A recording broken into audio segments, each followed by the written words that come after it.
Welcome back to another edition of Focus One. It was a memorable legislative session, to say the least. Strongly divergent views between the House, the Senate, and the governor, mostly over Medicaid expansion, resulted in a budget stalemate and a House walkout, for lack of a better word. Ultimately, the budget impasse was resolved during a special session in June. But the tensions linger. During the next few weeks, we will try to speak with as many area representatives as we can to get their views on what happened, where things stand, and what to expect going forward. Today, we're going to start with Ray Pilon, our Florida House representative from the 72nd District. Welcome to the show, Representative. Well, thank you. It's great to be here. So it's a middle of the week. You got 3 days left. It's late April in the legislative session. This is the time where the rubber meets the road, the big push, and then suddenly you're done. Explain how that went down. Well, how it went down was when the speaker got up there and made that announcement, I had to hold myself in my chair for falling on the floor because I had no idea that was coming. And I don't think most of us did. It was a complete surprise to me, and I was quite shocked. Yeah, and you were very outspoken in the criticism. You handled it, I think, respectfully. Well, but how does that happen in terms of, was there support anywhere within the Assembly itself, or was this a decision made by a very small number of folks in the House leadership? Leadership always has the final say on those issues, and I respect that 100%. That's why we have leadership. You don't always agree with leadership, but you have to, you're a team player. I wasn't going to vote against it. I mean, we were taken aback by it. We didn't have a chance to speak about it, so until afterwards. But I think yes, there was support, as was noted by some of the rounds of applause when the gavel came down. Mm-hmm. But there was also surprise and wonderment by many of us mm-hmm. on the majority side. So I understand from the explanation that the speaker gave and that Speaker-designate Corcoran gave that we were at a stalemate when it came to the budget. And my reaction to that was, I think if the Medicaid issue was, and the budget itself, were the only things that you were doing up there, the notion that you're at an impasse that's not going to be resolved and you need to cool off, I get that, but there were other pieces of legislation. Oh, yes. And there were some casualties. Can you maybe talk about some of the most unfortunate or regrettable pieces of legislation that might have gotten through had you been there a few more days that Oh, absolutely. And I think that you could go down the list with each legislator that may have had something mm-hmm. left on the table. In my case, I was very fortunate that my big lift this year, which we'll talk about in a minute, passed, and also one that I was very much in favor of that passed, just was the last bill, I think, that passed before the gavel came down, Representative Julio Gonzalez and the opiate antagonist bill to help save lives. So that was just by the skin of our teeth that those got through. But there were things that got left on the table. Mine, for example, an issue that we had worked very hard on for business. And that issue was that when a firm, such as an engineering firm or a planning firm, is doing business with a government, local government, state government, mm-hmm. doesn't make any difference. There's trade secrets mm-hmm. that until the bids are opened and you find out what they are, that so that your competition can't rig it somehow by finding it. The one thing that was left out of that is something that's in federal law, and that's financial information. Their hourly rate for different people, for different classifications, their financial status, mm-hmm. As a matter of fact, which is all available to folks before it gets on the table of the public entity. Not something that would grab a lot of headlines, but very important in the fairness issue of doing business. We worked it through every committee, worked it with the First Amendment people, which were a little bit concerned that they couldn't have access to that information, but worked that out because they could by just filing a request with a state agency and so forth. Went through all of our House committees and all of the Senate committees. The Senate. A lot of time and effort. It was properly vetted, and then it doesn't have the time. It just died. Right. And so we'll have to go back and redo that again, which takes time and expense. Now, another very important one that I think that I'm really disappointed in, and I co-sponsored it, was the issue over fracturing or fracking oil. To this point in time, there was no control, and we just had another application in Collier County for an oil company to use high-pressure fracking. I saw that, yeah. You know, we had mounds of people coming in front of us saying, just do away with it, just do away with it. Well, that wasn't the bill. The bill was by Representative Ray Rodriguez, who has worked on it for 3 years with all the stakeholders, trying to make sure that the Department of Environmental Protection, which now has no control over that other than modifying a permit to drill, to put a study in place, number one. Number two, a moratorium until that study is done on fracturing or fracking. And three, to give them much more discretion on not just modifying permit, but making it a separate permit that has to go through all the environmental concerns. For the third year in a row, it just died in that last minute. So we're getting an idea of some of the pieces of legislation that were lost, and I'm sure if I lined up the rest of the House and the Senate, there's going to be a lot more stories. So there was a cost, there was a loss associated with the decision to adjourn early. If you were to ask me, and some folks did early in that week, how is this going to ultimately end? I would have said, unless something shocking happens, I don't think Medicaid expansion will get expanded this session. We can come back and talk about that.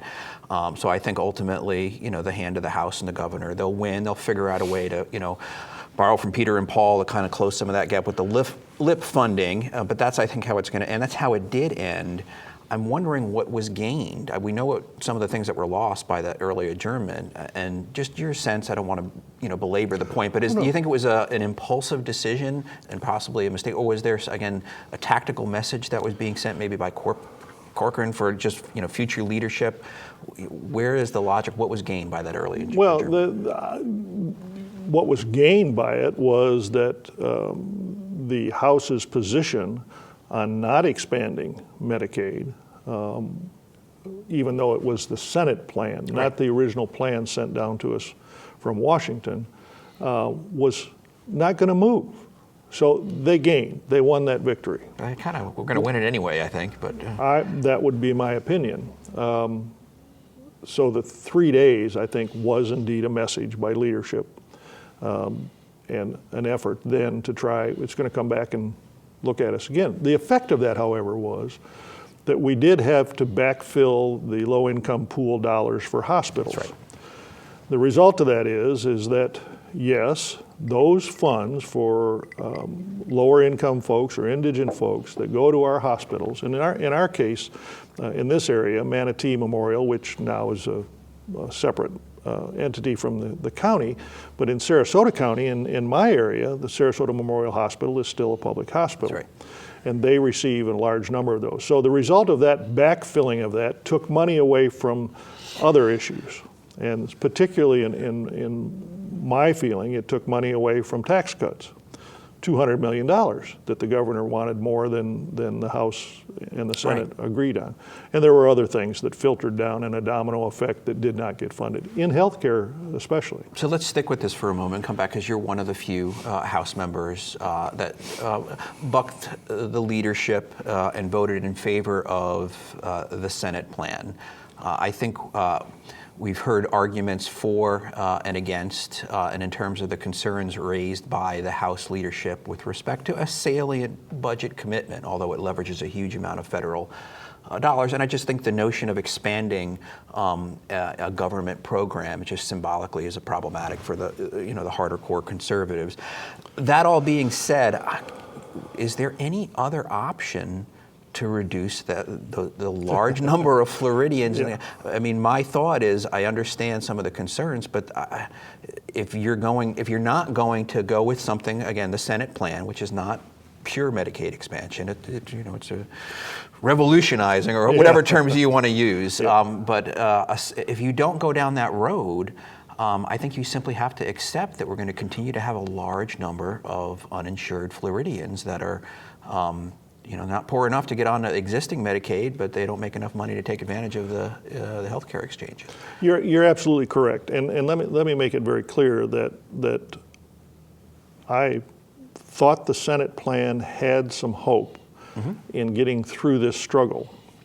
To go back and go back and forth and say that, well, what we had here was a failure to communicate, the old cliche between the House and the Senate, was very true. There were exchanges back and forth. Neither side wanted to move. Highly unusual for a majority running both houses. When you have all the same. And then the governor changing his opinion and going with the House. So spilt milk. It was done. It wasn't going to move. Your question is, what do we do now? Right. And what is the problem? And this is what I asked my leadership. What are you going to suggest, or what are we going to suggest in the future to resolve this problem? Now, don't get me wrong. I am not a huge fan of Obamacare other than services provided for people that need. It's the process and the cost and how it's being done administratively. I said in the beginning, when I was first asked, why did you vote for the Senate plan? And I said, it's simply an issue for me of people before politics. And I still say that, and will continue to say that. Did I think the Senate plan was the end all? No. Would I have liked to seen improvements? Yes. Did we have the opportunity to amend it back and forth? No, which is the normal process. And this is what I hope we can look for as a solution in the future. However, I was under no misconception that with all of the waivers that we would have had to send to Washington to get that Senate plan in place, having people have to be either working, looking for work, or in education, technical education or otherwise for professional reasons, and then Except the federal acceptance of that plan was not a foregone conclusion. Not a foregone conclusion. Right. Now, have they allowed waivers in the past? Yes. Have they allowed waivers to Florida in the past? Yes, because the Senate's plan, just like our existing plan, used the HMO managed care system. I'm under HMO, okay? And it's much better than it was when we did the pilot program years ago. The accountability is much better. So there was an opportunity there just simply to expand the same program we're using and using more federal dollars to do it. And so that's why. Now, as far as leadership, bucking leadership, yes, it was a vote that the majority of my party voted for. There were 4 of us, and I can tell you probably 10 or 12 others that were of like mind but went with the majority on the vote. When I approached leadership, particularly the Speaker Christofoli, and the Appropriations Chair, Richard Corcoran, I was assured that there would be no blowback or no retribution. And they understood, particularly from my personal viewpoint and from my constituents' viewpoint, that I had received information in favor of going the other way. Where do you think we go from here? I mean, as an observer, I tend to think that a lot of political capital was spent on the part of Christofoli and the governor, and if they come back and use the Senate plan as a point of departure, it just doesn't add up. Why would they, work so hard to undercut it? I don't think this gets resolved for at least another 2 years. I agree, and that's unfortunate. And as I said in the beginning, I'm looking for a solution. Right. And I think that we can do a solution. Now, we had what they called, fairly or unfairly, Corcoran Care, the previous sessions, which Representative Corcoran brought forward as a Florida plan, funded by Florida, which got no place either. What we did do, what the House's position was, excuse me, the leadership's position was simply, we need to provide better access. Well, we brought that up in special session. Access meaning There were a couple of bills, which I think good bills, and the Senate agreed, but there wasn't going to be There was and then we some left. small pieces of nickel and dime, I think, changes that might have For improvements in access, maybe But- a little bit of lower cost, but it wasn't going to put a dent in that No. 800,000. No, and the point there is I'm in favor of that and moving towards lowering costs for everybody. Right. So those were good bills, but they weren't the solution for people. And I have had example over example. Somebody said, my husband and I are divorced. I lost his health care plan. The judge, and he's not paying all of these things. And like you said, I make too little or I make too much. The donut hole people that need to be served. So is it a humanity thing or is it a political thing? Do we need to bite the bullet and do what we can to take care of these people? Because you can provide all the access in the world, and I think we have some good plans for better access. But why are we not looking at the cost of health care in a hospital? And now Representative Corcoran is, but there are some debates there as well, or in the insurance rates. Some of your colleagues in this immediate area do disagree. I think Stubbe has mentioned a couple of times as a matter of principle that he could not support a plan that provided significant subsidies to, I think, what he referred to as single able-bodied adults. I'm not sure who he's, but there's a large number of those folks are working. You'll have to ask my good friend, and we all have our, and I think that's healthy because you've got people that always tell us, well, you just go along with the majority or you don't have varying opinions. Well, we do, and in his case, he has said that, and I respect him for his views. Mine are a little bit different because who are those healthy adults? A lot of them are working. They're just not making that much money. Under the Senate plan, they would have been required to do that. That's right.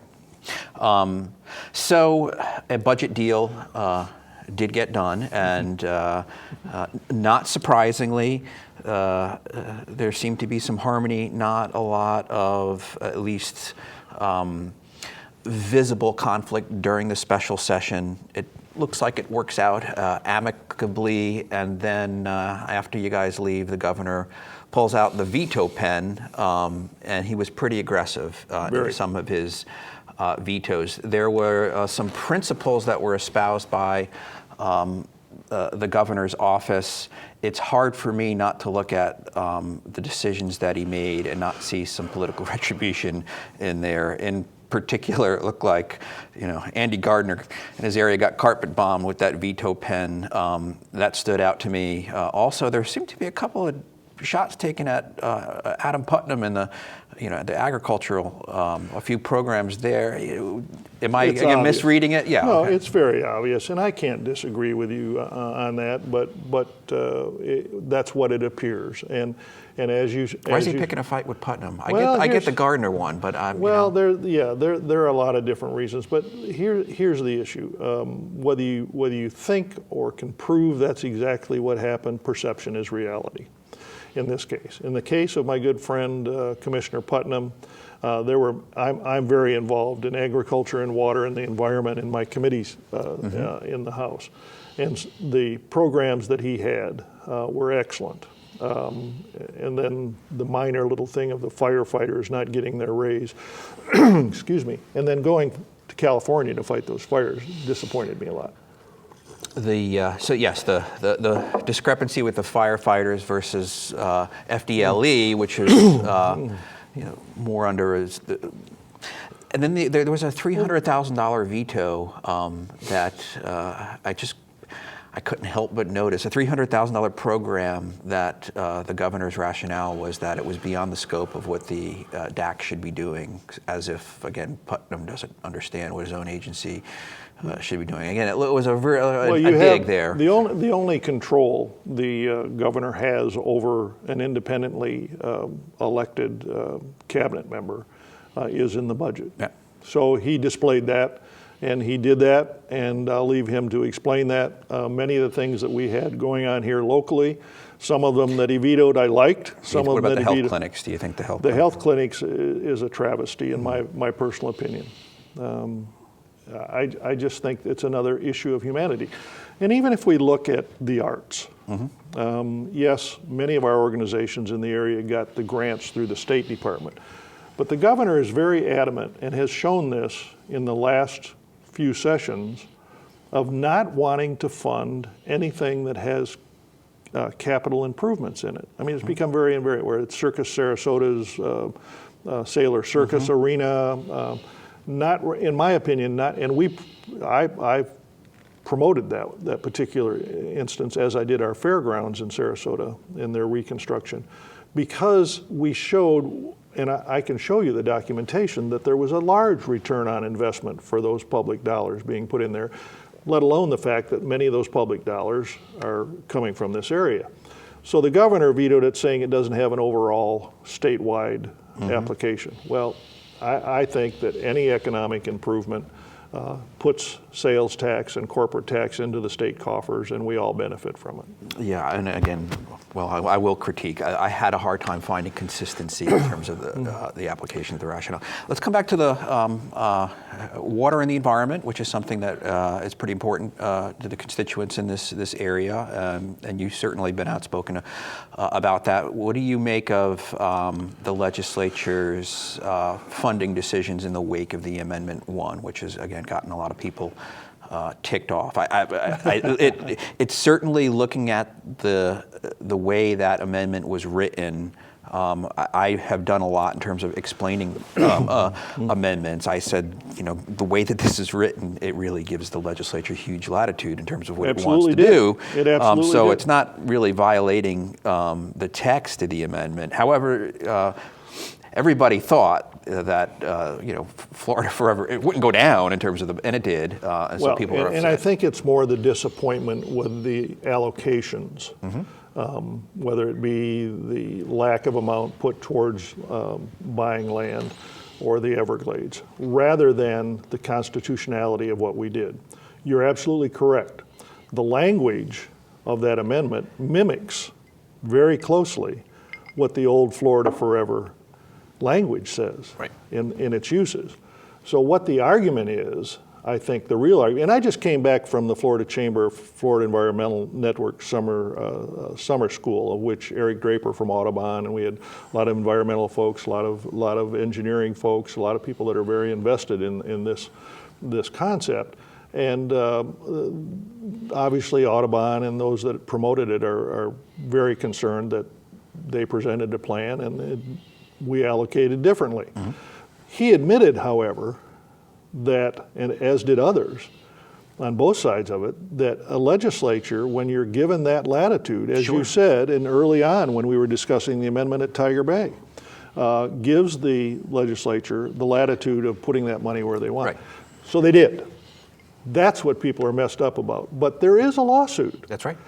But the lawsuit, the court, do you think the court's going to delve down into where we allocated the money, or whether it was constitutional that we allocated the money within the scope of the amendment? Yeah, I think that the focus of the lawsuit is on decisions where a significant chunk of the money were used for, again, salary and administrative costs. Correct. But there is, in terms of the ballot summary, a term on management which can be pretty broadly defined. And so it comes back to when the State Revenue Estimation Commission were looking at budget implications before the amendment was put on the ballot. They laid all of this out, and salaries were part of what they said they thought that the amendment could be used for. So I think this is one of those things that, I've been surprised before, but in terms of the constitutionality, it's going to be a tough road, I think, for the plaintiffs, but there's going to be political fallout, and I think the optics of this are the legislature pretty much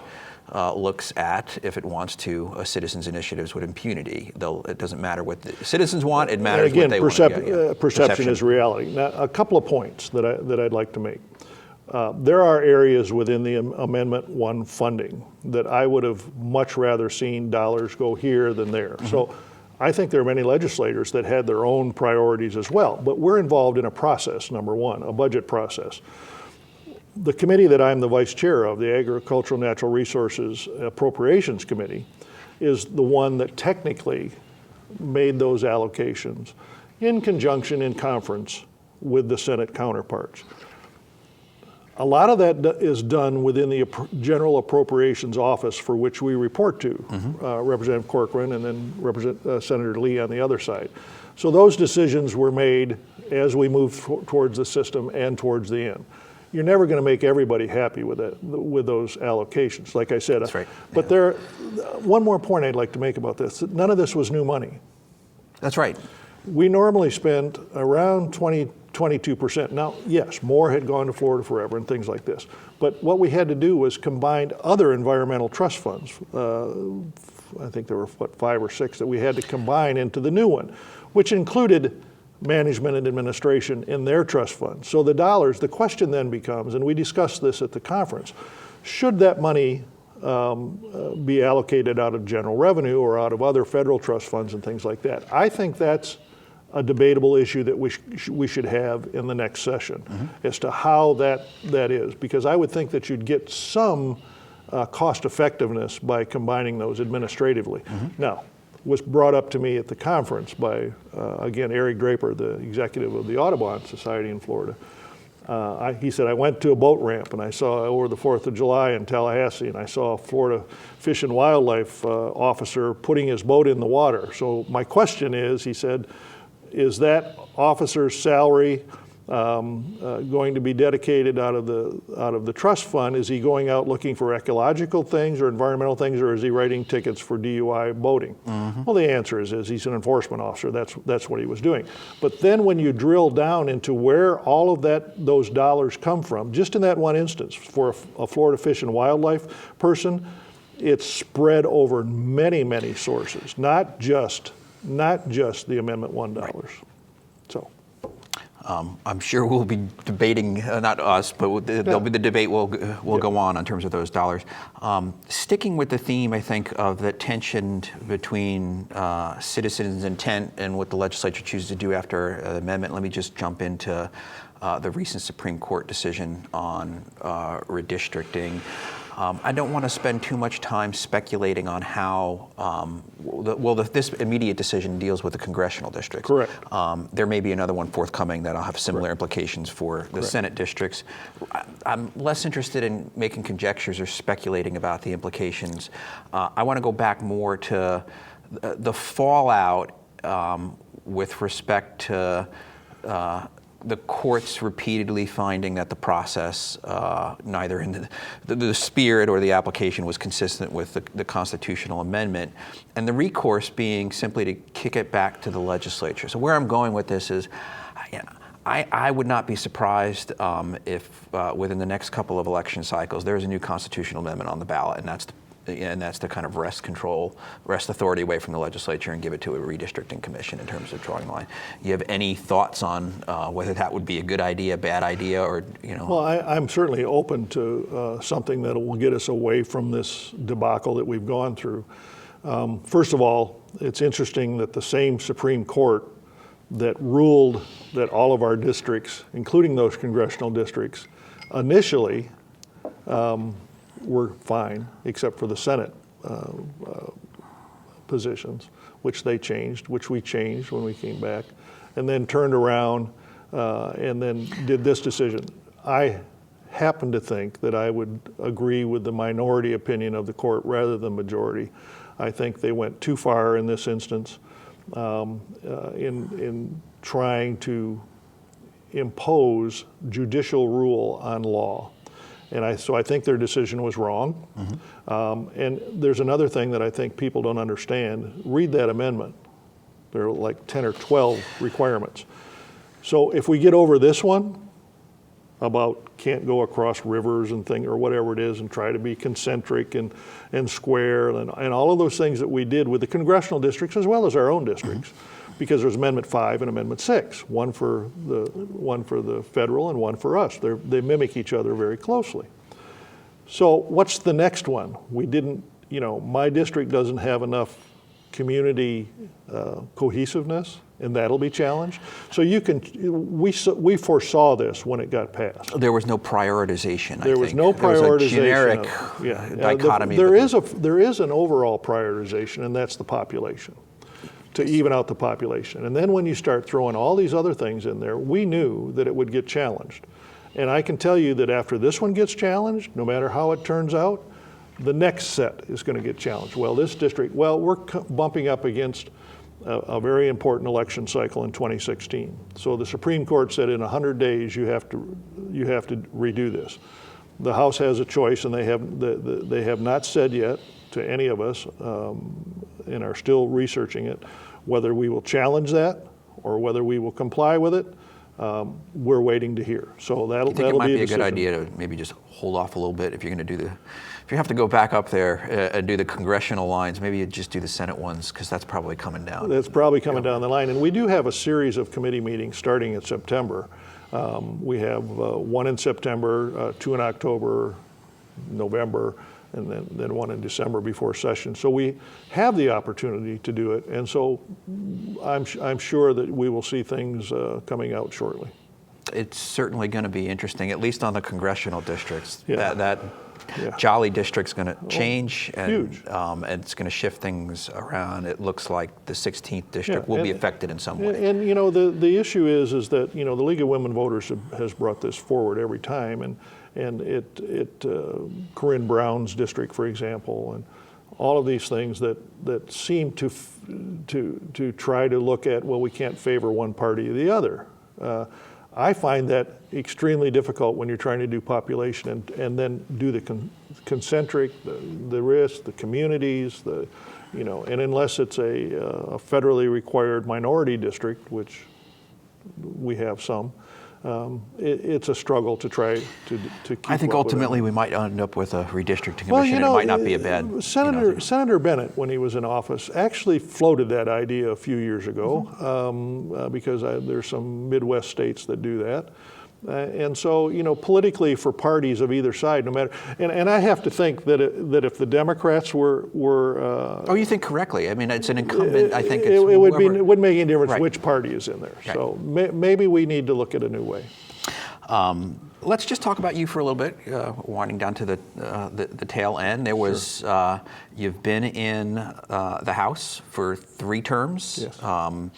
There is speculation that Senator Nancy Dietert might vacate her seat and run for the county commission.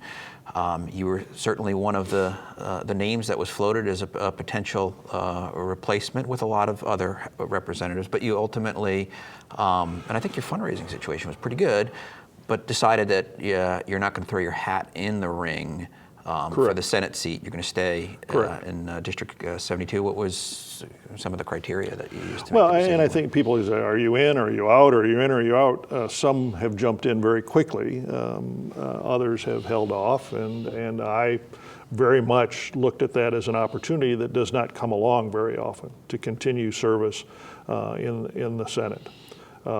Looking at the pros and cons with my family, with my personal situation, and with the fact, I think the determining fact at the end was the people elected me to serve, and I have limited time. If the people return me, you have term limits of 8 years. After this one, I will have 2 more years to serve. And there are a lot of, as we mentioned before, a lot of things that I have championed, both in law enforcement and the environment, agriculture, water resources, that I want to continue to have as my influence continues to, as a senior, going in as a senior, the influence that I'll have to support and champion those interests are much better in the House. Let me just pick your brain, if you indulge me on the handicapping that, and you could refuse, but the local political pundits in Windsor, they're speculating it's going to be a Stubbe Holder-Patterson race. Care to handicap that? You think there's... yeah, and it's, I think that if we were going out on the golf course and handicapping it, they'd all be about it the same right now. I believe that, you know, you're going to have a Republican in the Senate, so that's a good thing. It's a tough... and all 3 of them have contacted me, of course, about my decision. Do you think you'll ultimately endorse one of them, or stay out of it completely? I made a huge mistake last time of endorsing in a Republican primary, and I'm not going to do that again. Do you think it's going to be think you're going to make nice with one another in the primary? You think it's going to No. get a little contentious? No, I stand by the Ronald Reagan terminology of the 11th commandment of not saying anything bad about a fellow Republican. But the fact of the matter is that if you go after their record, I don't believe that's the part of that 11th commandment. Personal attacks, I think, should be out, and I hope they don't do that. I know all three of those folks. And I don't think they will, but I think that you will see strengths and weaknesses attacked by all three of them. Mm-hmm. And attack is kind of a harsh word, but that's what you do in a campaign. And I'll do that. I'll point out my opponent's weaknesses and my strengths as well. And that's the way we run campaigns. And you mentioned you're quite certain that it's going to be held by a Republican, and it certainly with Sarasota County and then a piece of Charlotte County if it doesn't change. Right. That's a tough one for a Democrat to win. But in the overlap of the area, the last time a Democrat came really close was, I would say, in the Christine Jennings Buchanan race, and the recipe was an open seat where there's a really, really nasty fight among the Republican challengers, and somebody emerges, but they're pretty muddy, and that's where it gets close sometimes in a I agree, but election. the Buchanan thing, congressional race, dealing with multiple counties is much different than dealing with just one in a very small part of another one that is a majority Republican stronghold because of all the South County statistics. Even myself have been very fortunate in the redistricting to move all the way to Nokomis, which has improved my percentage points. But we have a large number of no-party affiliates in my race and in the Senate race that I think that the folks that go into that race, and I do believe there will be a Democrat in that Senate race. Oh, I don't think they're going to. Yeah. There will be a Democrat in that Senate race. Yes, yeah. So I think then that the demographics that you look at are those people that are dissatisfied with both parties. Now we've got a presidential year, which is going to play very differently than a gubernatorial year in our elections as well. Is it time for a change? Do we need the same? Do we blah, blah, blah? All the things you're going to hear ad nauseum probably will have an impact on that. So the key is going to be getting your voters to the polls. Whether the Democrats can do that, whether the Republicans can do that, and most importantly, whether or not those no party or independent folks are leaning center right or center, in which way they're going to vote is going to be a huge determination in most elections, and I think statewide as well. Let's talk a little bit more about the presidential election.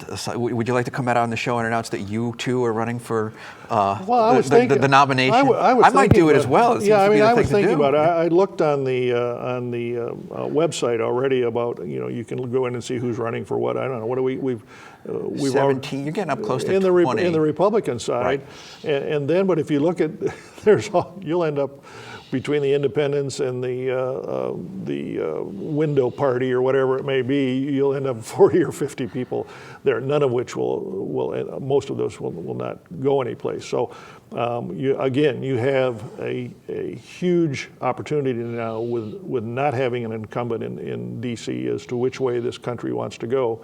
You have a favorite? We'll hold off on that for right now. Do you think that the dynamics of the Republican primary will be unique? I mean, I think just the age that we live in, you can't look too much behind you to predict what's coming in front of you. Correct. But in the 2012 cycle, you had I think a very credible established candidate where the more established wing of the Republican Party was comfortable in Mitt Romney, but just it didn't resonate well with either the Tea Party or some of the more hardcore base. And you had almost a parade of characters that would come out and seize the spotlight for about 15 minutes and sometimes try to be more provocative than the next person in order to capture the attention of the more conservative, the conservative wing. Sure. So a lot played out ultimately. Romney was victorious. The impact of some of those dynamics on the general election, people have different opinions. You think something like that might happen again with Jeb Bush and a very, very broad? Absolutely will. And as I've been telling people, you know, and I'm very engaged in social media from the political standpoint, and often put things on there so people will debate them, Right. Not particularly taking one side or the other. One of the ones I did recently was, you know, wow, we don't like Jeb Bush because of Common Core. We don't like him because of immigration. We don't like Marco because of this reason. We don't like Walker. We like Jindal. I said, so at the end, one of those guys is going to be the nominee in Cleveland. And when you find out who that nominee is, since you got like 17, maybe 18 going to be in that race, you're going to find fault with a lot of them. Yeah. So whoever it is, you may not like everything. Mm-hmm. You may not like that person at all. So are you going to stay home and not vote? The answer was, well, I don't know. Maybe I won't vote. And I said, so then you're telling me that you want Hillary Clinton or whoever their nominee is, probably Hillary, to be the executive of our country again, to be the president. Well, no, we need a third party. I said, well, that hasn't worked very well in the past, but I understand your discontent with the system and with the varying views, but I think people have to dig deep to see what I think you and I are in agreement, regardless of where you are on the political spectrum. The idea that they're all the same and I'm sitting out, I would like either vote for somebody that you like, or vote against what you think the furthest person away. That's correct. That's exactly my advice to folks as well. And I hope people, as it moves along, we got a long ways to go. Sure, we do. It's getting very heated. So the dynamics of the race at the moment. I'll just come back to the Trump factor for a second. There's a couple of divergent views, some hand-wringing on the part of a lot of Republicans, and that just the outlandish statements are ultimately going to be bad. There's an article out there in Politico today, though, that said, Jeb Bush is going to benefit, actually, because he continues to look like such a reasonable alternative, which you're... Yeah. I can't disagree with Politico. I saw that this morning as well. I can't disagree. If you have to look at the entire United States, and then keep in mind, folks, we have an electoral college. And yes, it may come down to Florida. And yes, it may come down to Ohio, but it's going to come to all of those. I mean, any one of those could elect the next president, as it has been in the past with the Electoral College. So I think the Bush campaign, the Rubio campaign, particularly, and perhaps the rest of them have come out with a lot of weird stuff, in my opinion. When you're sitting there at the first primary, are you and you're watching TV as a good Republican? Are you gonna worry about what is Donald? Because not only is he gonna be up there, he might actually get one of the center. Are you gonna worry at all, or nah? I'm not going to worry, but I don't think this early eating ourselves for lunch is healthy. Do I think anybody can run for office? Obviously. Open seat, we expected to have many more Republicans than on the Democrat side, because they've got a hero. The Democrats have got a heroine that they think. So it's going to be very difficult. But in the end, after all the rhetoric and all the moving, either a little bit more left or a little bit more center or a little bit more right, after it's all said and done, we're going to have to make a decision in this country that is going to impact my grandchildren and their children forever, because there'll be 8 years that will either change this country dramatically for the positive or continue down what I think is a slippery slope. So I hope people understand that we're just not talking about the politics of the day. We're talking about the future of this country. Understood and agreed. I actually think I'm pretty confident that on the Republican primary side, the nominee will come from Florida. I'm not 100% sure. It's a good possibility. Which of the two, but I think one of those two ultimately might. Well, keep in mind, Huckabee's got a place in Palm Beach, so we're on the other coast.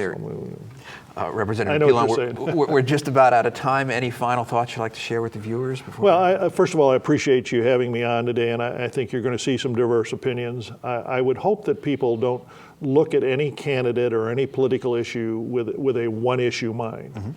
Look at the candidate for their overall records or lack of, their experience not only in politics, but their experience in the community for which they want to represent, and the experience that they've had with family, and their dedication to not just the political side of it, but for what's best for either Florida or the country. And I hope people do that in this very special election we're going to have.